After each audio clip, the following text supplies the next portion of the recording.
Welcome to the award-winning Thrustcast with Robb and Cochran. Episode 84, Just Smug Enough.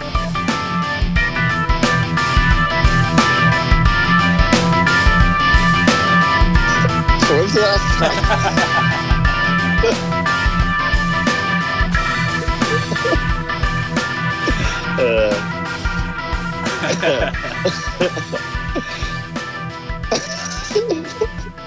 Oh man.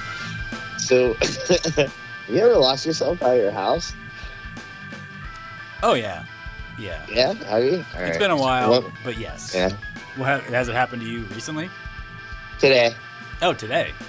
And Yeah. it's raining. Of course it's raining. Oh my god! And you didn't have the car keys either? We don't have the car keys. They're all attached, you know, so we don't have the car Jesus. keys. And your wife didn't have her keys? No keys. There's no keys. Oh my god! Now what? So we're locked out in the rain, all right? Now, thankfully, we have a garage door which has an electric door opener that I installed and it still works. And we opened the garage and we hung out in the garage for a while. You were able to get into the car. No. So, all right, so the car is not in the garage. The garage is too small and too filled with too many things now. That's just become storage. Where was the garage door opener? So the garage door opener is attached to the side panel of the frame of the garage. It's like a keypad, you know, like an electric keypad. Okay, yeah. Yeah, so there are two ways. Like, yeah, the key, the opener, remote opener from the car, you know, or the keypad. Gotcha. So we use the keypad to get in. Now we're just standing in the garage, pouring down rain.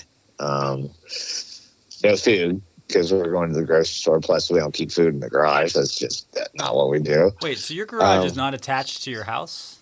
It is. It has a door that you can get into the house from the garage. That was locked too.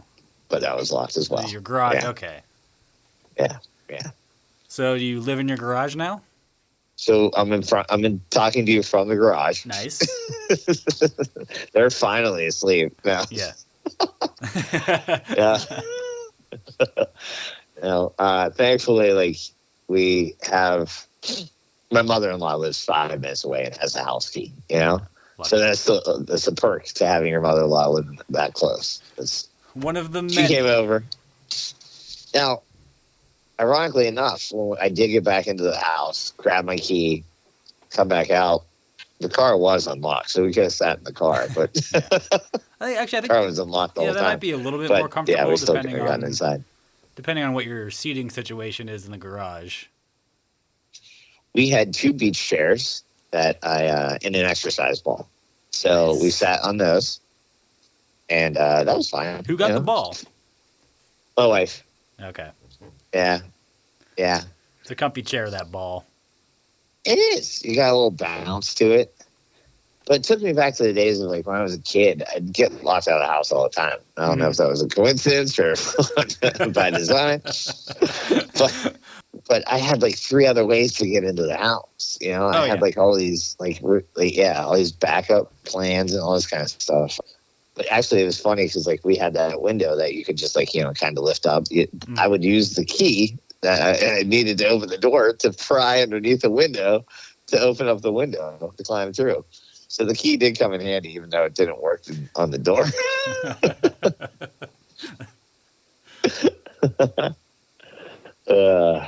Good old days of breaking into your own house. Yeah, there's something to be said for that. Yeah, this house is like a fortress. I can't get into this thing. It's like I don't have my keys. I'm lost. I'm buying a new house. You know. Yeah, I mean, I'm renting a motel. If you're willing to break a window, you can get into almost any house. It's true. This is true. I didn't feel like breaking a window. I did have the thought of like, you know, kicking in the door, mostly because I always wanted to kick in a door. How long would it? let's say that you didn't. Somehow, like, you didn't have anybody else outside that house that had a spare key. Right. And I guess you just call a locksmith. I was going to say, how long would it be before, let's say the locksmith is like, can't come till tomorrow. Right. You're breaking in that window, right? Would I break a window or would I kick in the door? I think I would kick in the door. You think you can kick in a door? Yeah, I think you can. Yeah. All right. Depending on the door. Because, like, I mean, a window, I'm like, well, now you got to, like, clean up all the glass. You got to find cardboard. You got to find duct tape. You got to tape it up. Then you got to call a window guy. Windows are probably really expensive. But I don't think a door is much easier to clean up after or replace. I don't know. I feel like you just have to, like, kind of, like, straighten up the frame. And, I mean, if you kick it in right, you might have to rebuild that frame. Possibly replace the whole door. I mean, if I kick it in, we're going to have to replace that whole wall. This is true. I kick with force. You do. You're quite forceful. It was funny because, like, the door I would have kicked in today, in the garage inside door, I actually had a locksmith work on 2 years ago. Because that lock got broken, so I had a locksmith come out and switch out the locks. You're like, hey, can you make this so I can kick it in easier? Yeah, Just in case I get locked out. Like, just make it kickable, right?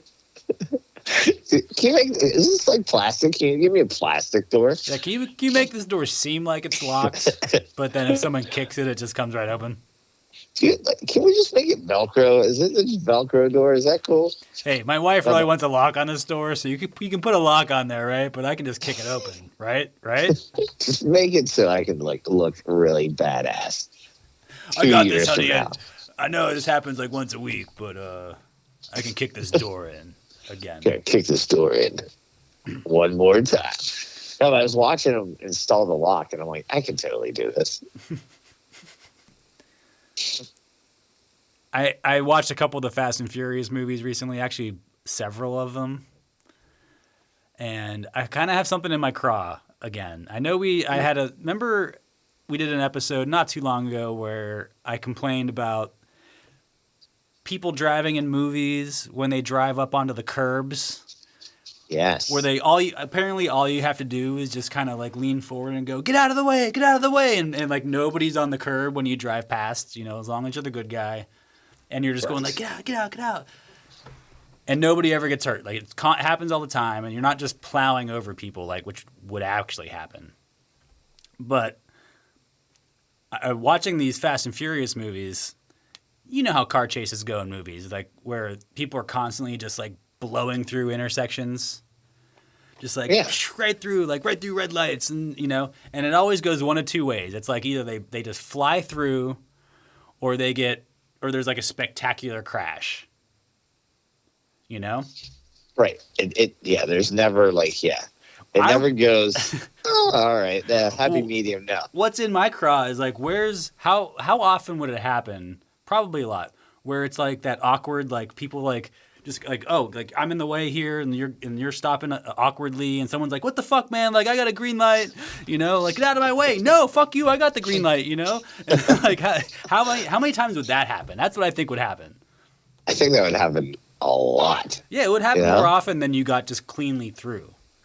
Oh yeah, it would happen all the time. Like I mean, it happens to me. when you go through red lights. It's constantly awkward.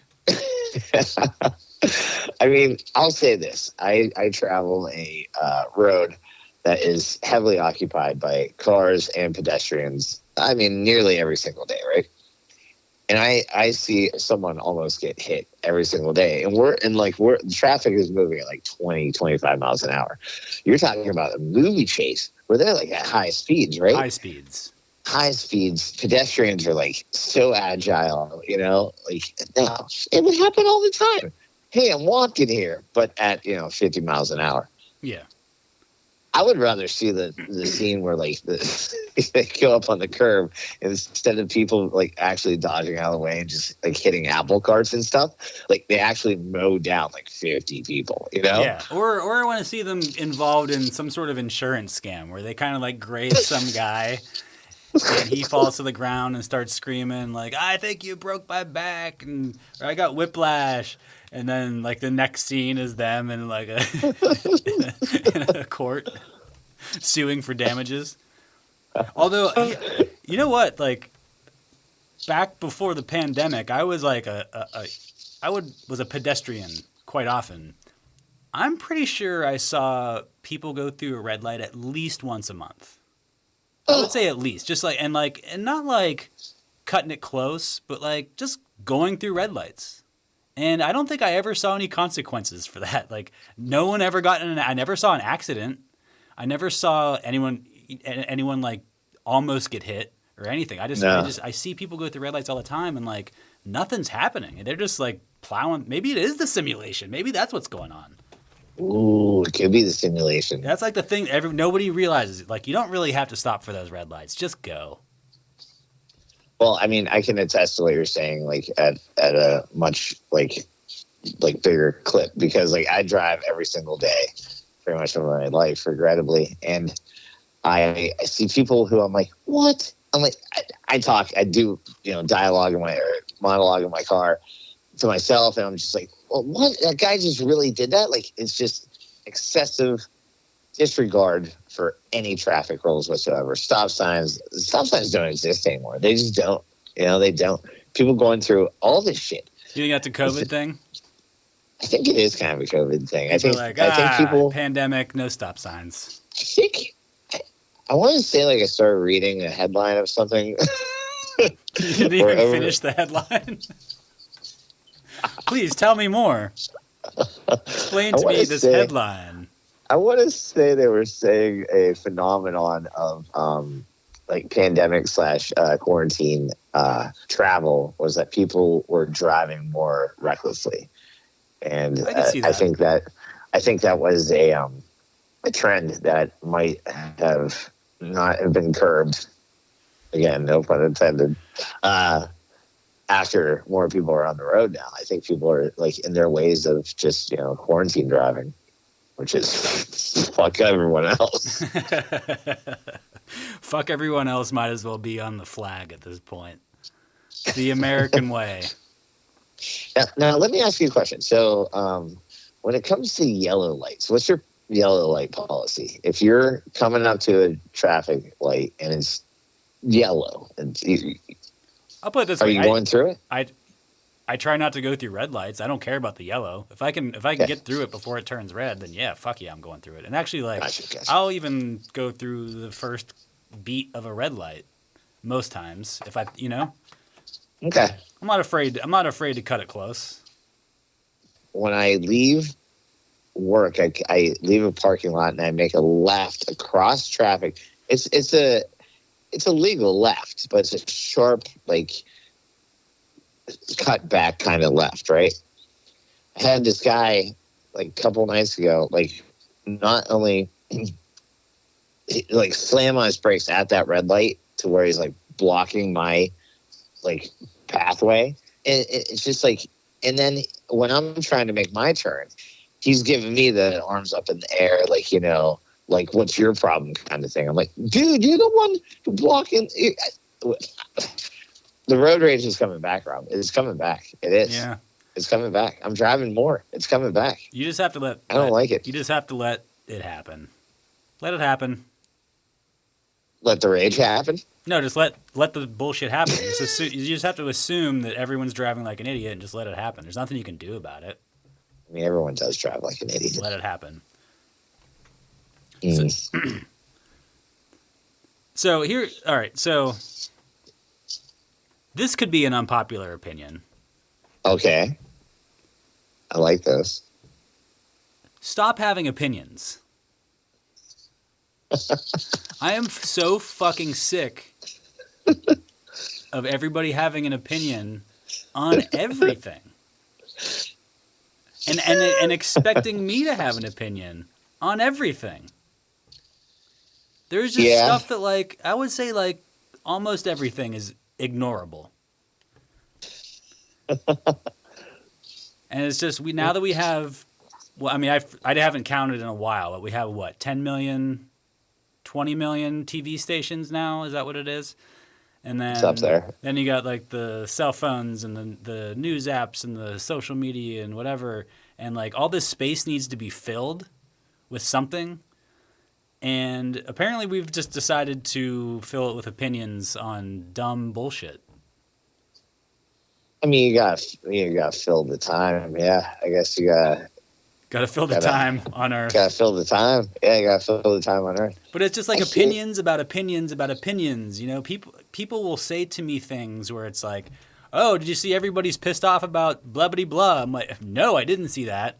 And now you're pissed off about them being pissed off about something that's stupid. And then and now I'm pissed off that you're telling me about it. And now it's just like this. And now I have an opinion about the fact that like you have opinions. Just everyone needs to stop having opinions about everything. Like figure out what's important. Stop caring about everything.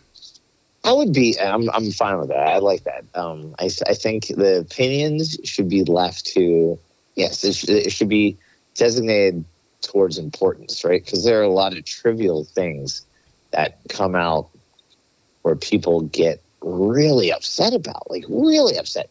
I also feel like people nowadays have obviously a much more broad outlet or range of outlets to release their opinions on. You know, most people have podcasts. Yeah. Most everyone's a critic. Most people have podcasts. Most people have podcasts. So I think that that only increases the banter and the opinions. But people really so.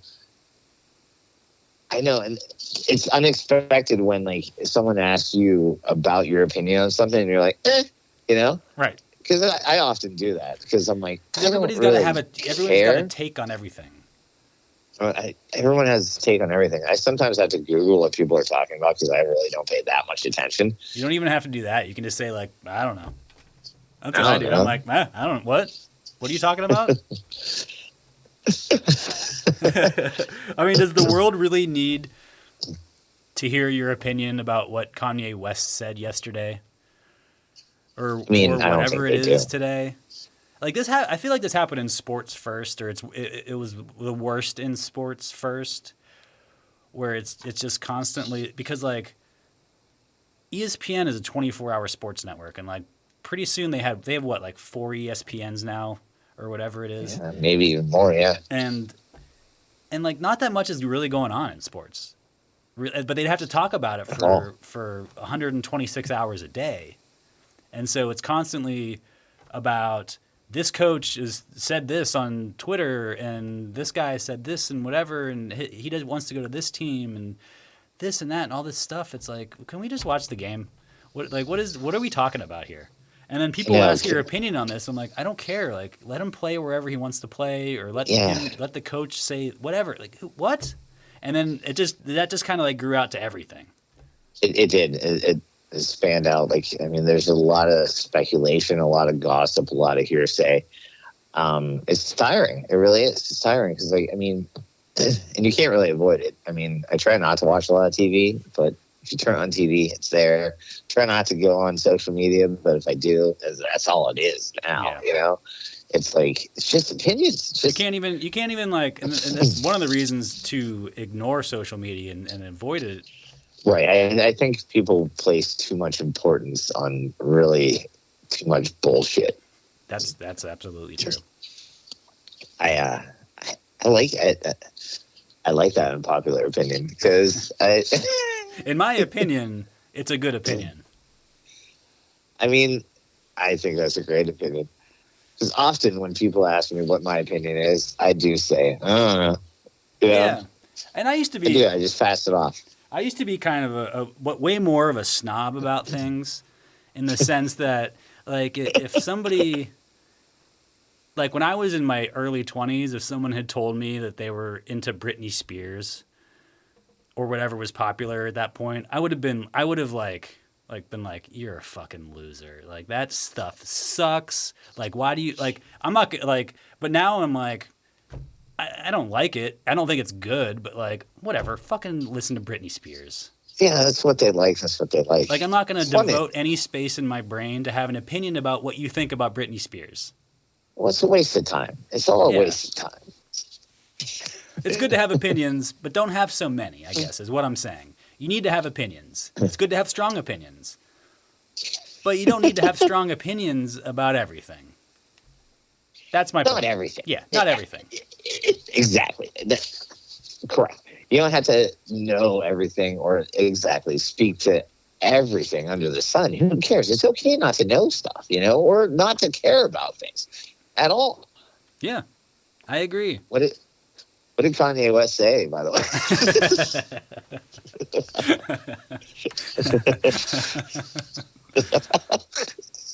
Can someone give me my opinion on it? I'm pretty sure he's invested heavily in Yeezys, is what he was talking about. He's going all in on the Yeezy train. Yeezy train, choo-choo. Speaking of opinions, I do have an opinion on something. Oh, well, I don't want to hear it. Well, you're going to. And actually, it's about a TV show that has been very popular for a very long time, but just lost its host. Have you watched the reincarnation of Jeopardy at all? They already have a new host? So I guess what they're doing is I haven't seen it in a while. I didn't realize they'd already replaced him. So I was a avid Jeopardy watcher. Me and my family watched it. We would compete, so to speak, even growing up. And now with in our house, we did the same under Trebek's reign, and he was snarky and but he was likable. He didn't have an air of douchiness about him. He was just smug enough. He was just smug enough. He was the right amount of smug. You're right. And he passed away, R.I.P. Trebek. And now I guess what they're doing is they're doing trial hosts. So I tuned in the other night, and Katie Couric was the host.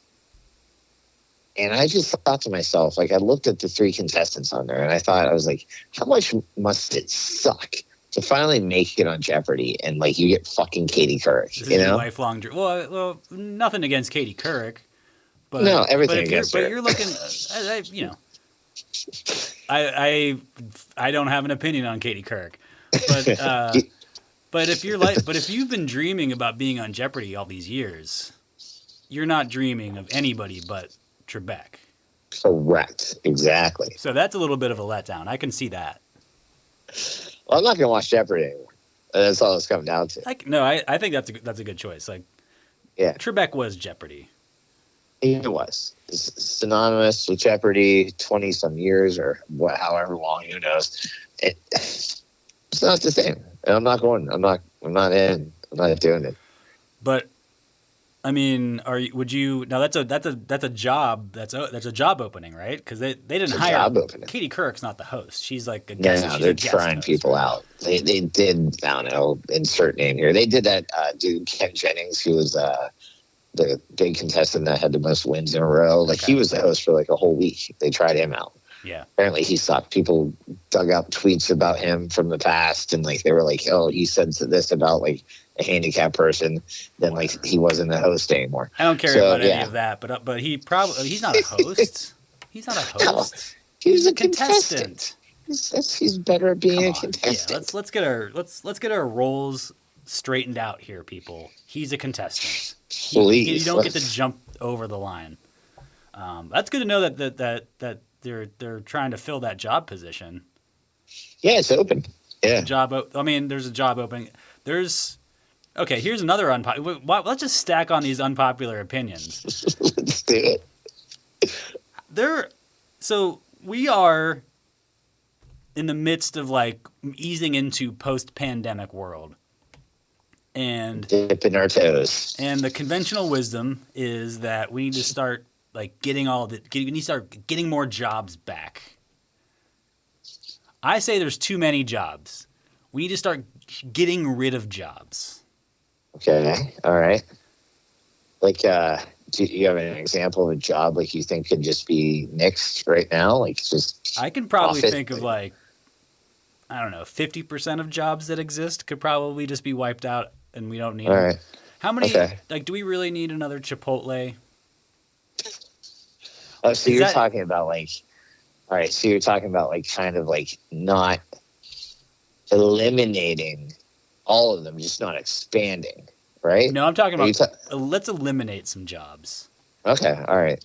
Like we're building all these robots, we're building the AI to do our jobs for us. And what are we doing? We keep showing up for work. What's going on with that? Why have all these robots if we're just going to keep getting more jobs? The point is to make the robots do the work. They should be doing the work for us, so we don't have to work. Why are people answering emails? No one needs to do that shit. Get rid of all those jobs. Get rid of all those jobs. Bots should be doing that for you. Exactly. But if there's less work to do, we should have less jobs. Fewer jobs, excuse me. Grammar police. But so there should be fewer jobs and make them worth more money. No one should have to work 2 jobs, right? Why should anyone have to work 2 jobs? Shouldn't have to work 2 jobs. That's not dumb. Cool. One person, 2 jobs. That's 50% job reduction right there, down to 1 job. That's right. It's math. Like, and fuck, like, would the world really be a worse off place if the Slim Jim factory burned down? No. Let's get rid of those jobs. All the dumb shit nobody wants. But when you eliminate jobs, what do those people do? Do you just do nothing? Do you just do nothing? Well, maybe you work part-time. You know, like if you're working for minimum wage, you're basically working for free anyway, right? It's true, slave wage, yeah. It's essentially free. You're not getting any money. Like once they take the taxes out, once you pay to get to work and whatever, you're working for nothing. So how about you work half the hours at twice the money? So 2 times 0 is still 0, but still, like why not just work half as much and let the robot pick up the slack? Yeah, if you actually could have a robot. Let's be frank here. People aren't in America are not working that hard in the first place. No. Have you ever walked into a drugstore and tried to get somebody to help you? You have to shoot up a goddamn flare. Like there's like nobody like people aren't working that hard. People are dicking around. You know, especially like now that people are working from home, everyone's like, "Oh shit, like I only really work like 5 hours a day." You know, if on average. So it's like, well then why then fucking you don't need to work. You don't need as many people doing this job then. I agree with you, but what are they going to do though? What are they going to do? They're already at work doing nothing. I know, but they're at work though. Like they're just how is that helping? And do nothing. How is that helping? No, they're getting paid. So how would they get paid if they don't work? Who's they? Sneakers. Everyone that loses their job under your reign, what do they then do for money? What I'm saying, so if everybody who's working multiple jobs works 1 job at most, right? So you're not saying eliminate let's say there's all jobs. So you're just saying eliminate. No, I said we have too many jobs. All right. We don't need the conventional wisdom is we need to keep like expanding the job market. I'm saying no, we fucking don't. Right? What about a family with 2 incomes, right? Two parents working and then they got like a bunch of kids, right? Yeah. Why is it a better situation that both parents need to work jobs to make the same amount of money? It's not better. It's an awful situation. Yeah, you don't need that. Why isn't one job just worth more money?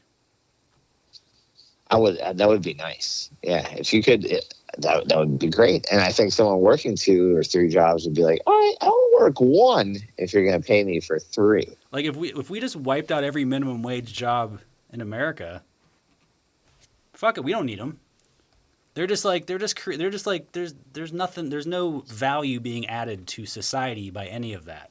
The only thing we're doing is making people go to work at jobs that are pointless to society. They're not doing any. The only good they're doing is giving people a paycheck that is A, meager, and B, is being paid for work that is not helping anybody. You know what I mean? So they're already getting paid for something that's worthless. I mean, other than not going to work. and which is pretty appealing. It's pretty appealing. This isn't but I don't think you're quite following me. I'm not saying abolish work. I'm saying we have too many jobs. All right. So I still have to go to work. All right. Well, maybe. But I get paid double to do what I do. Maybe. But what I do is useless. Well, that's what I'm saying. You should eliminate what I do. If we got rid of all the useless jobs in this country, that's probably 50%. I mean, yeah, I think you're being if the amount of jobs in this country that exist only to perpetuate other jobs that exist only to you know what I mean? It's just nothing's being accomplished with these jobs. So why are we doing them? Like, if you're not growing food, if you're not in the medical industry, do we really need bankers? Do we need bankers? We don't. When was the last time you talked to a banker? It's been over a year. Yes, we don't need them. Yeah. This pandemic actually did a lot of good. It was very eye-opening in what we do and do not need, Right. It's like, even in the darkest moments of the pandemic, it was like 20 million people are out of work. Okay. They're okay. What's the problem? The only everyone, shit could still function, right? The only problem was people weren't getting money from these jobs that apparently weren't that necessary, because you know what I mean? Like, what were they accomplishing if the only thing they were doing was providing a paycheck that in turn created more jobs? So we're just like making people work to have other people work. Make other people work, right? Right. So like in that world, like, why would you ever do a job that you hate? Because you have to, right? Well, why do we have to? Let's not do it anymore. See, that's why we're not in the simulation. Because if we were in the simulation, I think we wouldn't be working.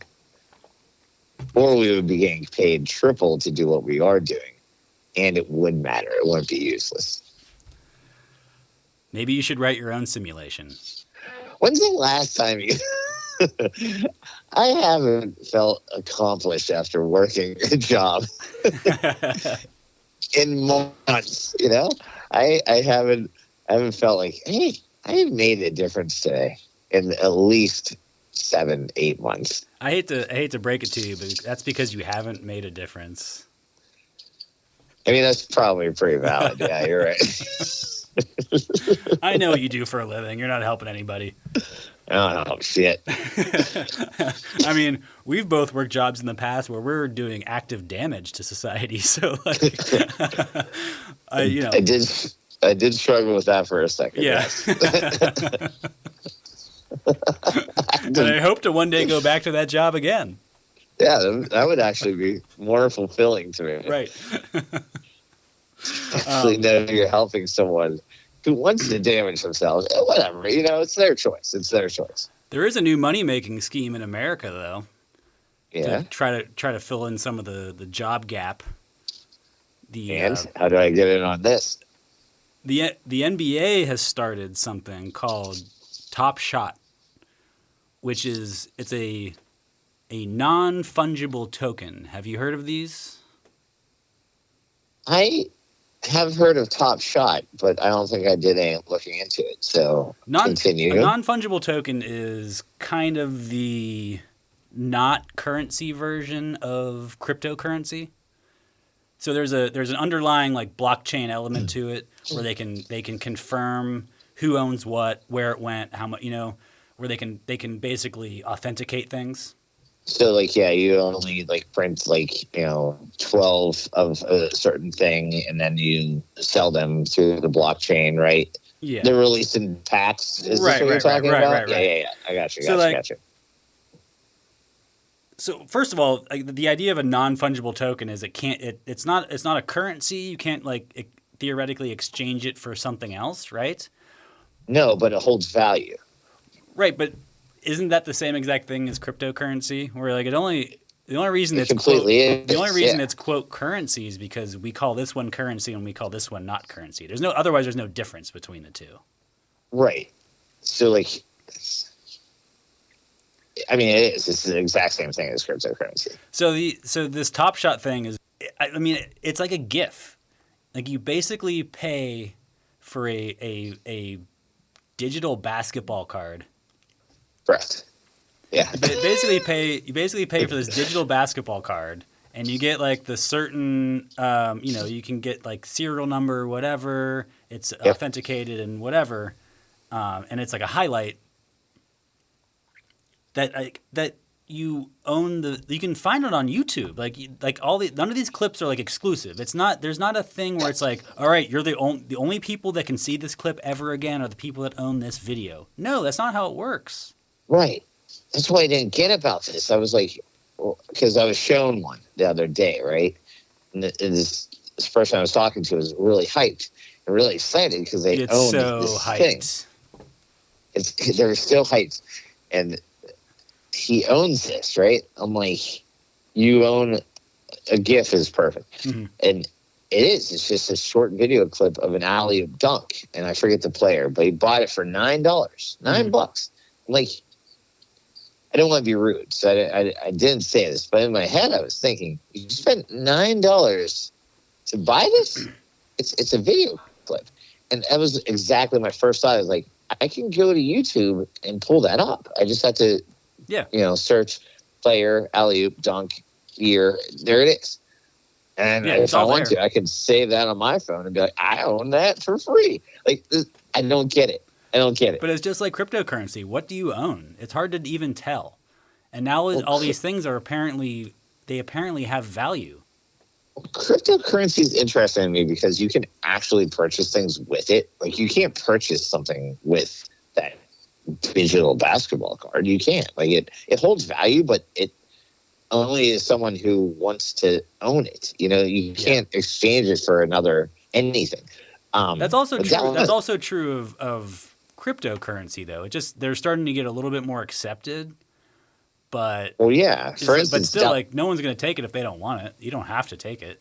You don't have to take it, but the Dallas Mavericks just like AOK'd Dogecoin, so like you can actually buy concessions. I think even tickets through the Dallas Mavericks website and at their stands with Dogecoin, which is virtual money that also doesn't exist. So it's but weird. I mean, dollars don't exist either.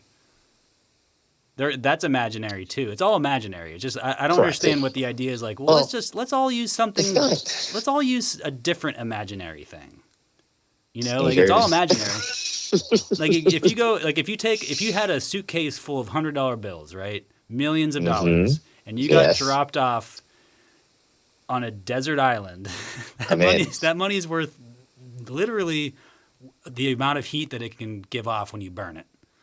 If you take it to, it doesn't matter if you take it to another country that's never heard of America, like not that those exist, but if you take it to someone who's like not involved in our financial system, they'd be like, "What is like? Who cares? Like you have a suitcase full of green paper.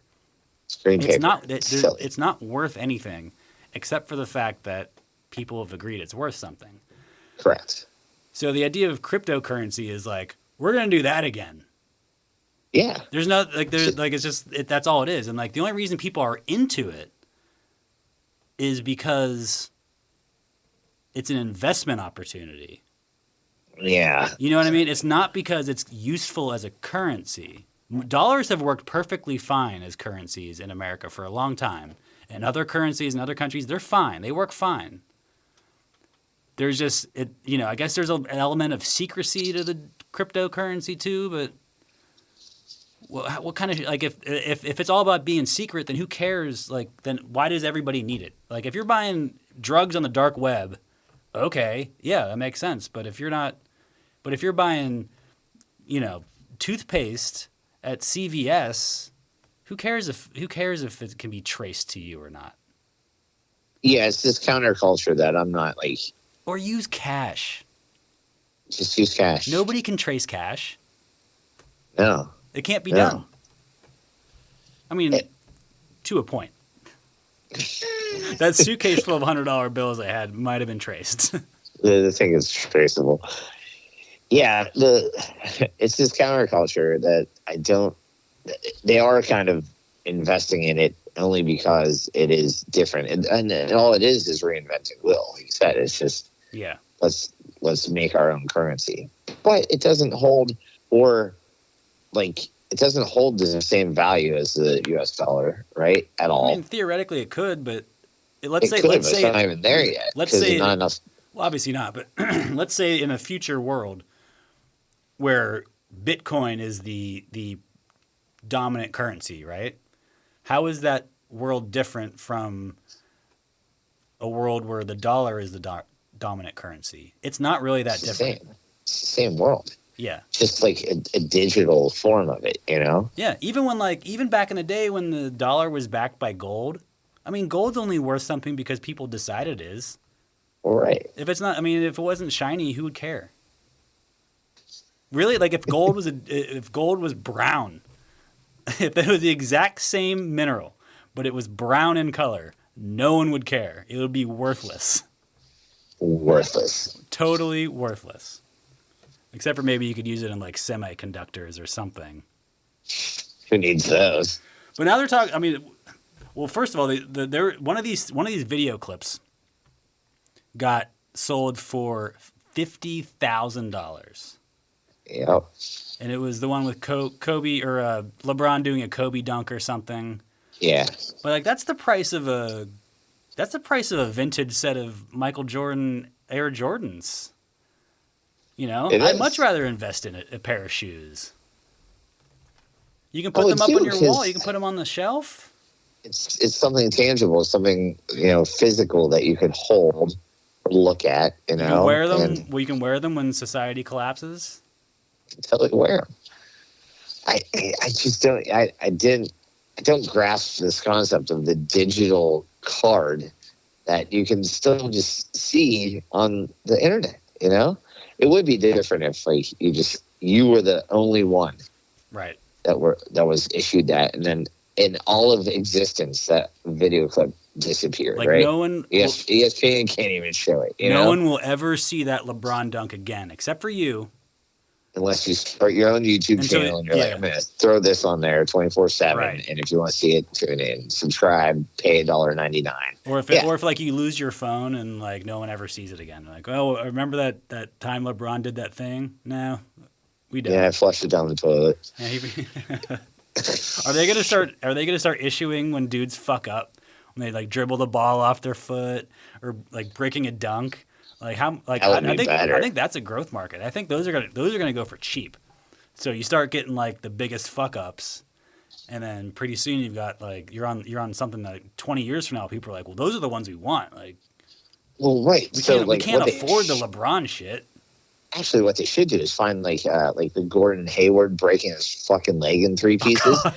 That has like.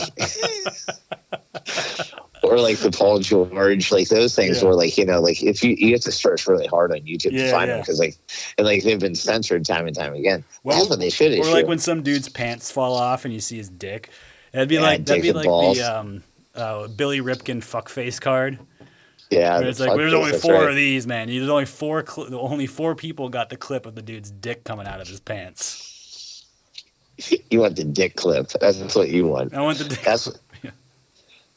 First of all, he's buying like a digital basketball card for $50,000. Who does that? Like, people have too much money. There's people with no money, and then there's other people with way too much money, and so they buy dumb shit like this. That person probably works at least 3 jobs. Actually, I think the guy who bought it said his goal. I mean, these people legitimately believe it's going to be going up in value, and so they do. This one guy who bought it, I think he had the number 23 LeBron dunk, like the serial number 23. So that's his number. It's a big deal. And he said his goal was to one day sell it to LeBron for $1 million. So I don't know if that happens. It's a pretty good investment. But yeah, that's a little more long term than I'm willing to go for. Yeah, but you don't have the kind of money some people do. I definitely don't. I don't have that kind of time either. I don't have that it's not concrete either, They're talking, I mean, they said in the article that I read that people could even start doing this for like TV shows where you would have you would like sell clips like Seinfeld clips, like, oh, you have like the Seinfeld card where like they tell that one joke about masturbating, and now I own, master my domain, I got it, I own it, even though everyone else can just go on the internet and watch you can just watch it on Hulu or whatever. Imagine like being in a room, like you're so excited about, and like 12 other people are like, oh yeah, I got that on my phone too. It's called the internet, idiot. Like, what are you doing? Like, you spent $10,000 on that? You spent $10,000? I'm gonna start a non-fungible token of clips from the movie No Holds Barred, and it's just gonna be I don't know if you were familiar with that movie, the Hulk Hogan. That one. Okay, Hulk Hogan right. Zeus wrestling movie.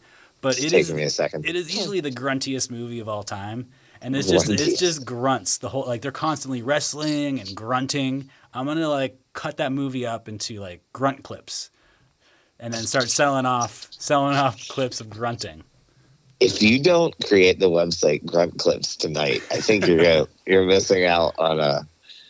Because I mean, you could expand it to like, remember when like the phenomenon of the tennis matches between like Serena and like, I don't know, Monica Seles or whoever it was. Like, all it was like, oh yeah, it was like people just like listened to that. It was, I don't know.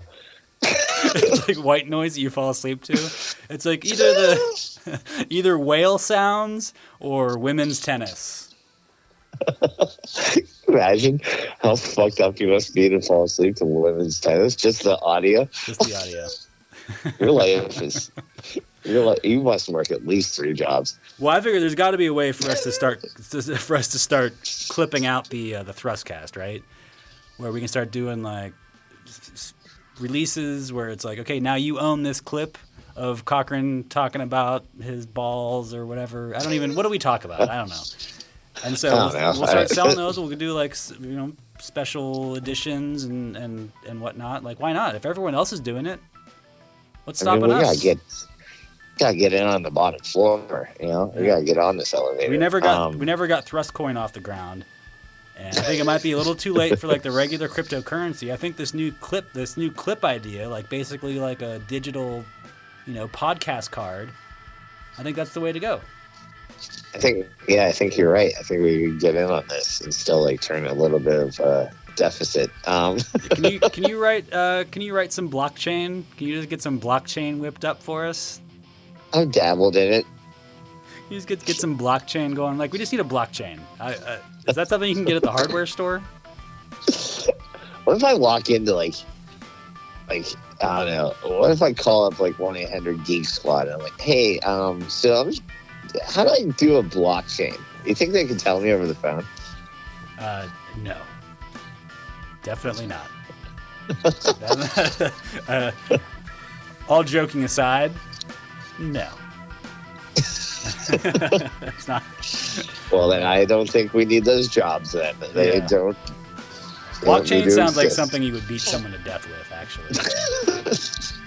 So what do you say we wrap this up? Let's tie a bow on this son of a gun. Do you have any final thoughts to share with anybody? Any bits of information about getting locked out of your house that you need to clear up? Any jobs that you think we should keep? Because right now they're all on the chopping block. I think we should keep hand models. Hand models are in. Okay. Hand models are in. I think. Well, okay. We'll let that be grandfathered in. That's the Cochran clause. We'll let that happen. Banana hammocks. We need to keep banana hammock makers employed. Those are the two.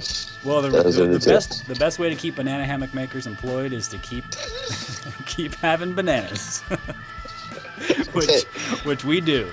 So this has been the award-winning Thrustcast. I'm Robb. And I'm Cochran. Thrust off.